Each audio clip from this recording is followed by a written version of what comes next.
Hi guys, welcome to Yulu. Okay. ഇങ്ങനെയുണ്ട് എൻ്റെ zebra line top. ഇതെനിക്ക് എൻ്റെ ഏട്ടൻ ഏടത്തി ആരാ അറിയില്ല, രണ്ടാളും കൂടെ ടൗണിൽ പോയി വരുമ്പോൾ വാങ്ങി തന്നാണ്. ഐ ലവ് ഇറ്റ് അല്ലേ. ബ്ലാക്കും വൈറ്റും എല്ലാവർക്കും ചേരും.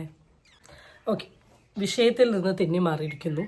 സോ കുറച്ച് ദിവസമായി എല്ലാ വീഡിയോ ചെയ്യുന്ന ആൾക്കാരുടെയും പേജുകളിലൊക്കെ വളരെ വ്യാപകമായി വരുന്ന ഒരു സാധനമാണ് ഫ്രണ്ട് ആപ്പിനെ കുറിച്ചിട്ടുള്ള ഒരു ഡിസ്കഷൻ. മെയിനായിട്ട് കുറച്ച് കറൻ്റ്ലി ഭയങ്കര ഫെയിമിൽ നിൽക്കുന്ന കുറച്ച് ഇൻഫ്ലുവൻസേഴ്സ് അതിനെ പ്രൊമോട്ട് ചെയ്തതുമായി ബന്ധപ്പെട്ടിട്ടൊക്കെ കുറച്ച് കാര്യങ്ങൾ ഇങ്ങനെ പോകുന്നുണ്ട്. അതിനെക്കുറിച്ചുള്ള എൻ്റെ ഒപ്പീനിയൻ പറയാം എന്ന് കരുതി. അപ്പോൾ ആദ്യം തന്നെ ഈ ഫ്രണ്ട് ആപ്പിൻ്റെ ആഡ് ഞാൻ കുറേ കണ്ടിട്ടുണ്ട്. ഇപ്പോൾ ഈവൻ ഒരാൾ ഫുഡ് കഴിക്കുന്ന പീസ് ഇടും, എന്നിട്ട് അതിൽ ഫ്രണ്ട് ആപ്പിനെ പറ്റി പറയും. ചിലപ്പം ടൗണിൽ പോകുന്ന കാര്യം പറയും, അതിൽ ഫ്രണ്ട് ആപ്പിനെ പറയും. ട്രെയിനിൽ ഇരിക്കുന്ന കാര്യം പറയും, അതിൽ ഫ്രണ്ട് ആപ്പിനെ പറയും.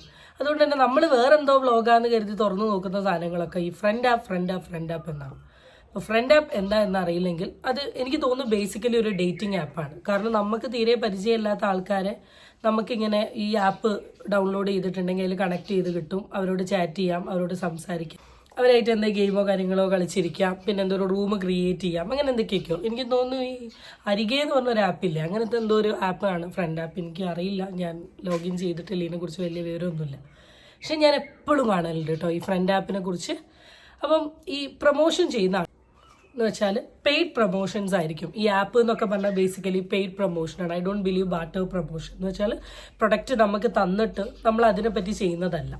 അപ്പോൾ ഇത് പെയ്ഡ് പ്രൊമോഷനാണ്. അപ്പോൾ അത്യാവശ്യം ക്യാഷ് വാങ്ങുന്ന ആൾക്കാരാണെങ്കിൽ അതിനുള്ള പ്രൊഡക്റ്റ് ഓഫ് കോഴ്സ് അവർക്ക് കൊടുത്തേ പറ്റൂ. അപ്പോൾ ഇവർ ഭയങ്കര അടിപൊളിയായിട്ടാണ് ഈ ആപ്പിനെ അങ്ങ് കാണിക്കുക. ഇപ്പോൾ റീസെൻ്റ്ലി ഉണ്ടായിരുന്നു ഏതോ ഒരു മണി ബെറ്റിംഗ് ആപ്പ് പ്രൊമോട്ട് ചെയ്ത ആൾക്കാരുടെ അക്കൗണ്ട് ബാൻ ആയി പോയി എന്നുണ്ട്. അതുപോലെ ഭയങ്കര രസകരമായിട്ടാണ് കാണുന്ന ആർക്കാണെങ്കിലും എന്തോ ഈ ആപ്പിൽ കയറിയാൽ എന്തോ അടിപൊളിയാണെന്ന് തോന്നും. അപ്പം അത്യാവശ്യം പ്രായവും പക്വതയുള്ള ആൾക്കാരാണെങ്കിൽ അവർക്കൊരു കോമൺ സെൻസിൽ നോക്കിയാൽ മനസ്സിലാവും ഇതൊരു ഡേറ്റിംഗ് ആപ്പാണ്. ഇതിൽ കയറിയിട്ടുണ്ടെങ്കിൽ ഇല്ലാത്ത വണ്ടിയും വലയൊക്കെ നമുക്ക് വരും എന്നുള്ളത് മനസ്സിലാക്കാനുള്ള കഴിവുണ്ട്. പക്ഷേ ഇപ്പോൾ വീട്ടുകാർ കുട്ടികൾക്ക് ചിലപ്പം ഫേസ്ബുക്കും ഇൻസ്റ്റഗ്രാമും വാട്സപ്പും അലൗ ചെയ്തില്ലെങ്കിലും അവർ യൂട്യൂബ് യൂസ് ചെയ്തോളാൻ പറയും. യൂട്യൂബിൽ വല്ല വീഡിയോസൊക്കെ കണ്ടിരുന്നോ എന്ന് പറയും. ഈ യൂട്യൂബിൻ്റെ വീഡിയോസിലാണ് ഈ ഫ്രണ്ട് ആപ്പിനെ കുറിച്ചിട്ട് പറഞ്ഞുകൊണ്ട് ഈ വീഡിയോസ് ഇടുന്നത്. ഇത് കാണുന്ന കുട്ടികൾ അല്ലെന്ന് വെച്ചാൽ ഒരു ടീനേജ് പ്രായത്തിലുള്ള കുട്ടികളൊക്കെ ആകുമ്പോൾ പെട്ടെന്ന് ഇതിലോട്ട് അങ്ങ് അട്രാക്റ്റഡ് ആവാനുള്ള ചാൻസസ് എന്ന് പറയുന്നത് കൂടുതലാണ്.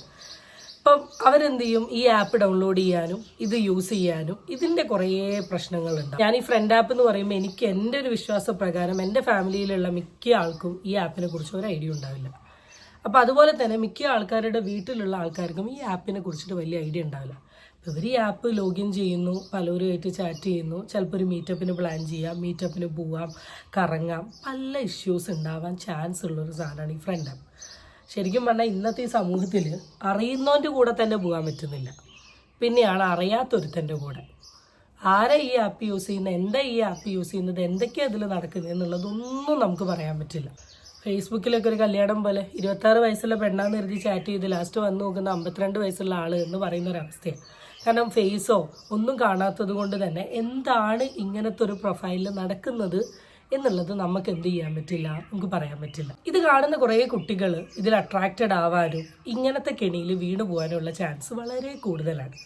ആൻഡ് സെക്കൻഡ് തിങ് എന്ന് പറയുന്നത്, ഇന്നൊരു സിനിമ ഇറങ്ങുകയാണെങ്കിൽ തന്നെ അതിൻ്റെ പ്രൊമോഷന് വിളിക്കുന്നത് ഈ ഇൻസ്റ്റയിലെ അല്ലെങ്കിൽ ഇൻഫ്ലുവൻസേഴ്സ് ആയിട്ടുള്ള ആൾക്കാരാണ്.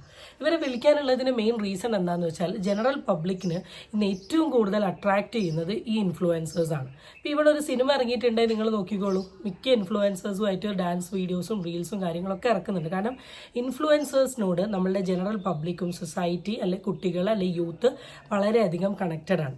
അപ്പോൾ ഈ ഇൻഫ്ലുവൻസേഴ്സ് ഈ ലേബലിൽ വന്ന് നിന്ന് ഓരോ ആപ്പ് പ്രൊമോട്ട് ചെയ്യുന്ന സമയത്ത് അവരിൽ അട്രാക്റ്റഡ് ആയിട്ടുള്ള അല്ലെ അവരുടെ സബ്സ്ക്രൈബേഴ്സ് എന്ത് ചെയ്യും, ഓട്ടോമാറ്റിക്കലി ഇത് വിശ്വസിക്കാനും ഈ പ്ലാറ്റ്ഫോം തുടങ്ങാനും പല ഇഷ്യൂസ് ഉണ്ടാവാനുള്ള ചാൻസ് കൂടുതൽ. So collab is good.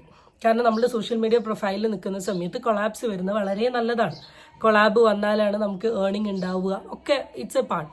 പക്ഷെ അതിൻ്റെ കൂടെ കുറച്ച് കമ്മിറ്റ്മെൻറ്റ്സ് ഒക്കെ കാണിക്കുന്നത് വളരെയധികം നല്ലതാണ്. ഇപ്പോൾ ഈ ഫ്രണ്ട് ആപ്പ് ഐ ബിലീവ് ഒരുപാട് ആൾക്കാരുടെ അടുത്ത് വന്നിട്ടുണ്ടാവും, എത്രയോ ആൾക്കാരെ റിജക്റ്റ് ചെയ്യുന്നതിനൊരു റീസൺ ഉണ്ടാവുമല്ലോ. അപ്പം ആ രീതിയിലൊന്ന് ചിന്തിച്ചിരുന്നെങ്കിൽ എല്ലാവരും റിജക്റ്റ് ചെയ്യാൻ പറ്റുന്ന ഒരു സാധനമാണ്. ഇനിയെങ്കിലും ഇൻഫ്ലുവൻസേഴ്സ് ആയി അല്ലെങ്കിൽ ഇൻഫ്ലുവൻസേഴ്സ് ടാഗിൽ നിൽക്കുന്ന ആൾക്കാരോട് പറയാനുള്ളൊരു കാര്യം, കുറച്ച് കമ്മിറ്റ്മെൻറ്റ് വെക്കുക. നിങ്ങൾ സോഷ്യലി വളരെയധികം എല്ലാവരുടെ മുമ്പിൽ ഒരു ഹീറോയിൻ അല്ലെങ്കിൽ ഹീറോയിസ്റ്റിക് ടാഗ് ലൈനിൽ നിൽക്കുന്ന ആൾക്കാരെന്ന നിലയിൽ നിങ്ങളെ അട്രാക്റ്റഡ് ആവാനും നിങ്ങൾ പറയുന്ന കാര്യങ്ങൾ കേട്ട് പലതും ചെയ്യാനും തോന്നുന്ന ഒരു സമൂഹമാണ് ഉള്ളത്. അപ്പോൾ ആ കമ്മിറ്റ്മെൻറ്റോട് കൂടി നിങ്ങൾ ഈ കൊളാപ്സ് പോലെയുള്ള കാര്യങ്ങൾ ചെയ്യണം എന്നാണ് എനിക്ക് പറയാനുള്ളത്. റീസെൻ്റ്ലി ഉണ്ടായ ന്യൂസ് നിങ്ങൾക്ക് അറിയില്ല, താനൂർ അറിയായിരിക്കും. 2 കുട്ടികൾ വീട്ടിൽ നിന്ന് ഇറങ്ങി എവിടെ മുംബൈയിലെത്തി അല്ലേ. കാരണം എന്തായിരുന്നു, മുടി സ്ട്രെയിറ്റ് ചെയ്യാനും കട്ട് ചെയ്യാനും അച്ഛനും അമ്മയും സമ്മതിക്കുന്നില്ല. അങ്ങനെയാണെങ്കിൽ ഞാനിവിടുന്ന് ഉത്തിയോപ്പിയയിലെങ്ങനെ എത്തേണ്ടി വരും. സോ അതൊന്നും എല്ലാവർക്കും reason, there will be more reasons. അതിനെപ്പറ്റി ഒന്നും പറയാൻ എനിക്ക് താല്പര്യമില്ല. എന്ത് പറയാൻ ഇതിനെക്കുറിച്ചൊന്നും. കുട്ടികളൊക്കെ വളരുന്നതിനനുസരിച്ച് ബുദ്ധി കൂടി വരികയാണ്. സോ ഇതിനെപ്പറ്റി പ്രത്യേകിച്ചൊന്നും പറഞ്ഞിട്ട് കാര്യമല്ല. So to all the influencers or the social media അല്ലെങ്കിൽ യൂട്യൂബിൻ്റെയൊക്കെ അടിപൊളി ടീം, ഇങ്ങനത്തെയൊക്കെ കാര്യങ്ങൾ കോൺട്രിബ്യൂട്ട് ചെയ്യുമ്പോൾ ഒന്ന് ശ്രദ്ധിച്ചും കണ്ടൊക്കെ ഒന്ന് ചെയ്യാൻ ശ്രമിക്കും. So guys, stay tune for the next video. By.